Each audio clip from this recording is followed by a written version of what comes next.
Part 4. At the knock which he heard at his door, Jean Valjean turned his head. "Come in," he said feebly. The door opened. Cosette and Marius appeared. Cosette rushed into the room. Marius remained upon the threshold, leaning against the casing of the door. "Cosette," said Jean Valjean, and he rose in his chair, his arms stretched out and trembling, haggard, livid, terrible, with immense joy in his eyes. Cosette, stifled with emotion, fell upon Jean Valjean's breast. "Father," said she. Jean Valjean, beside himself, stammered. "Cosette, she, you, madame. It is you, Cosette. Oh, my God!" And, clasping Cosette's arms, he exclaimed, "It is you, Cosette. You are here. You forgive me, then?" Marius, dropping his eyelids that the tears might not fall, stepped forward and murmured between his lips, which were contracted convulsively to check the sobs, "Father." "And you too. You forgive me," said Jean Valjean. Marius could not utter a word, and Jean Valjean added, "Thanks." Cosette took off her shawl and threw her hat upon the bed. "They are in my way," said she. And seating herself upon the old man's knees, she stroked away his white hair with an adorable grace and kissed his forehead. Jean Valjean, bewildered, offered no resistance. Cosette, who had but a very confused understanding of all this, redoubled her caresses, as if she would pay Marius' debt. "So you are here, Monsieur Pontmercy. You forgive me," repeated Jean Valjean. At these words, which Jean Valjean now said, for the second time, all that was swelling in Marius' heart found an outlet. He broke forth. "Cosette, do you hear? That is the way with him. He begs my pardon. And do you know what he has done for me, Cosette? He has saved my life. He has done more. He has given you to me. And, after having saved me and after having given you to me, Cosette, what did he do with himself? He sacrificed himself. There is the man. And, to me, the ungrateful, to me, the forgetful, to me, the pitiless, to me, the guilty, he says thanks. Cosette, my whole life passed at the feet of this man would be too little. That barricade, that sewer, that furnace, that cloaca. He went through everything for me, for you, Cosette. He bore me through death in every form, which he put aside from me, which he accepted for himself. All courage, all virtue, all heroism, all sanctity. He has it all, Cosette. That man is an angel." "Hush, hush," said Jean Valjean in a whisper. "Why tell all that?"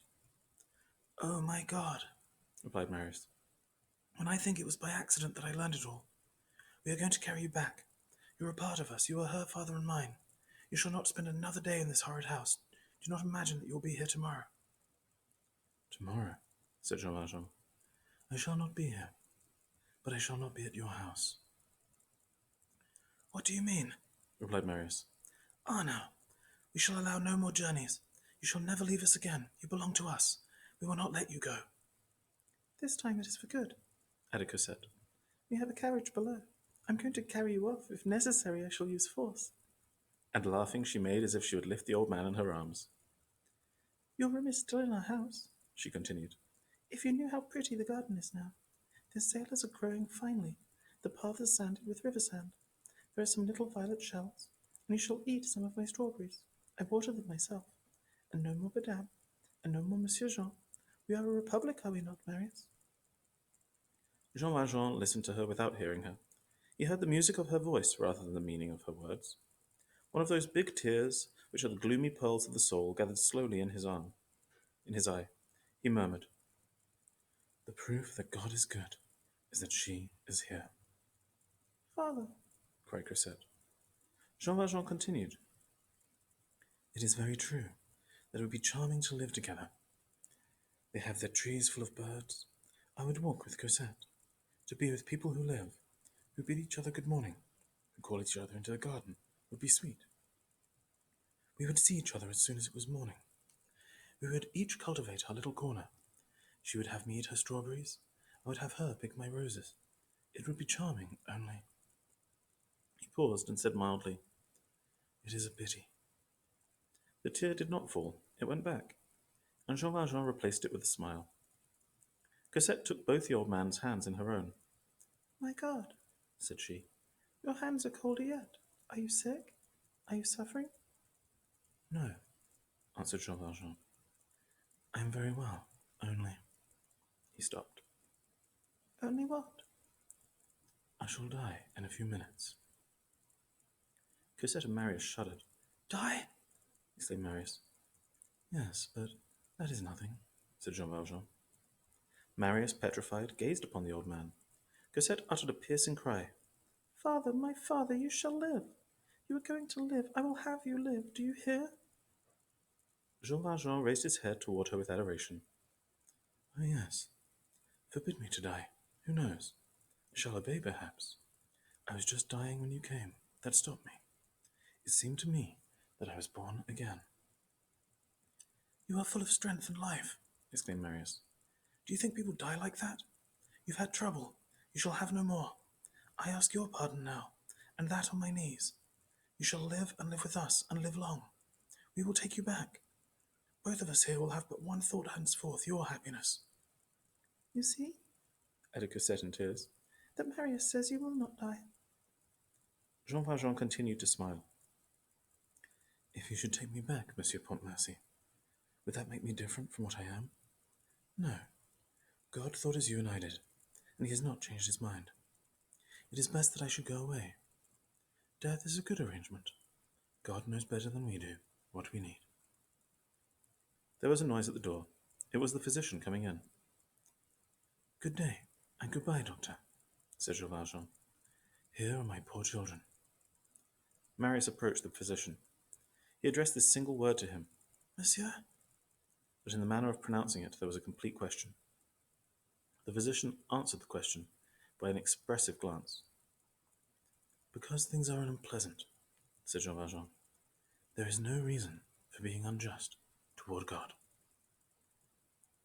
There was a silence. All hearts were oppressed. Jean Valjean turned toward Cosette. He began to gaze at her, as if he would take a look which should endure through eternity. At the depth of shadow to which he had already descended, ecstasy was still possible to him while beholding Cosette. The reflection of that sweet countenance illumined his pale face. The sepulchre may have its enchantments. The physician felt his pulse. Ah, it was you he needed, murmured he, looking at Cosette and Marius. And bending toward Marius here, he added very low, Too late. Jean Valjean, almost without ceasing to gaze upon Cosette, turned upon Marius and the physician a look of serenity. They heard these almost inarticulate words come from his lips. It is nothing to die. It is frightful not to live. Suddenly he arose. These returns of strength are sometimes a sign of the death struggle. He walked with a firm step to the wall, but aside Marius and the physician, who offered to assist him, took down from the wall the little copper crucifix which hung there, came back and sat down with all the freedom of motion of perfect health, and said in a loud voice, laying the crucifix on the table, Behold, the great martyr. Then his breast sank in, his head wavered, as if the dizziness of the tomb seized him, and his hands, resting upon his knees, began to clutch at his pantaloons. Cosette supported his shoulders and sobbed, and attempted to speak to him, but could not. There could be distinguished, among the words mingled with that mournful saliva which accompanies tears, sentences like this. Father, do not leave us. Is it possible we have found you again, only to lose you? The agony of death may be said to meander. It goes, comes, advances toward the grave, and returns toward life. There is some groping in the act of dying. The portress had come up, and was looking through the half-open door. The physician motioned her away, but he could not prevent that good, zealous woman from crying to the dying man before she went, Do you want a priest? I have one, answered Jean Valjean. And with his finger he seemed to designate a point above his head, where you would have said he saw someone. It is probable that the bishop was indeed a witness of this death agony. Cosette slipped a pillow under his back gently. Jean Valjean resumed. Monsieur Pontmercy, have no fear, I conjure you. The 600,000 francs are really Cosette's. I shall have lost my life if you do not enjoy it. We succeeded very well in making glasswork. We rivaled what is called Berlin jewellery. Indeed, the German black glass cannot be compared with it. A gross which contains 1,200 grains very well cut costs only 3 francs. When a being who is dear to us is about to die, we look at him with a look which clings to him and which would hold him back. Both dumb with anguish, knowing not what to say to death, despairing and trembling, they stood before him, Marius holding Cosette's hand. From moment to moment, Jean Valjean grew weaker. He was sinking. He was approaching the dark horizon. His breath had become intermittent. It was interrupted by a slight rattle. He had difficulty in moving his wrist. His feet had lost all motion, and at the same time that the distress of the limbs and the exhaustion of the body increased, all the majesty of the soul rose and displayed itself upon his forehead. The light of the unknown world was already visible in his eye. His face grew pale, and at the same time smiled. Life was no longer present. There was something else. His breath died away. His look grew grand. It was a corpse on which he felt wings. He motioned to Cosette to approach, then to Marius. It was evidently the last minute of the last hour, and he began to speak to them in a voice so faint it seemed to come from afar, and you would have said that there was already a wall between them and him. Come closer, both of you. I love you dearly. Oh, it is good to die so. You too. You love me, my Cosette. I knew very well that you still had some affection for your old good man. How kind you are to put this cushion under my back. You will weep for me a little, will you not? Not too much. I do not wish you to have any deep grief. Cosette, do you see your little dress there on the bed? Do you recognize it? Yet it was only 10 years ago. How time passes. We have been very happy. It is over. My children, do not weep. I am not going very far. I shall see you from there. You will only have to look. When it is night, you will see me smile. Cosette, do you remember Montfermeil? You were in the wood. You were very much frightened. Do you remember when I took the handle of the water bucket? Those Thénardiers were wicked. We must forgive them. Cosette, the time has come to tell you the name of your mother. Her name was Fantine. Remember that name, Fantine. Fall on your knees whenever you pronounce it.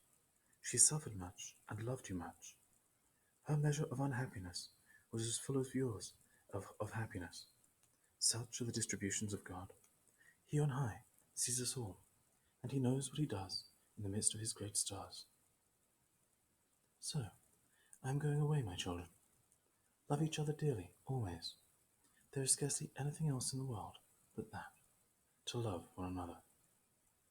You will think sometimes of the poor old man who died here.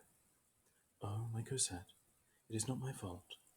Indeed, if I have not seen you all this time, it broke my heart. I went as far as the corner of the street. I must have seemed strange to the people who saw me pass. I looked like a crazy man. I once went out with no hat. My children, I do not see very clearly now. I had some more things to say, but it makes no difference. Think of me a little.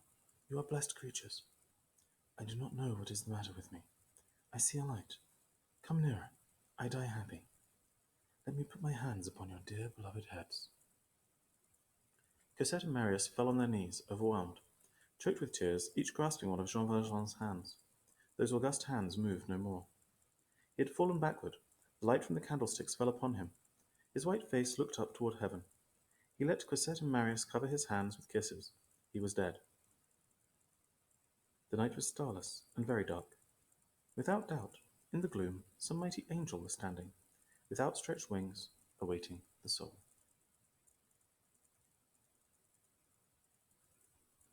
Part 5. There is, in the cemetery of Père Lachaise, in the neighborhood of the Potter's Field, far from the elegant quarter of that city of sepulchres, far from all those fantastic tombs which display in presence of eternity the hideous fashions of death, in a deserted corner, beside an old wall, beneath a great yew on which the bindweed climbs, among the dog-grass and the mosses, a stone. This stone is exempt no more than the rest from the leprosy of time, from the mould, the lichen, and the droppings of the birds. The air turns it black, the water green. It is near no path, and people do not like to go in that direction, because the grass is high, and they would wet their feet. When there is a little sunshine, the lizards come out. There is, all about, a rustling of wild oats. In the spring, the linnets sing in the tree.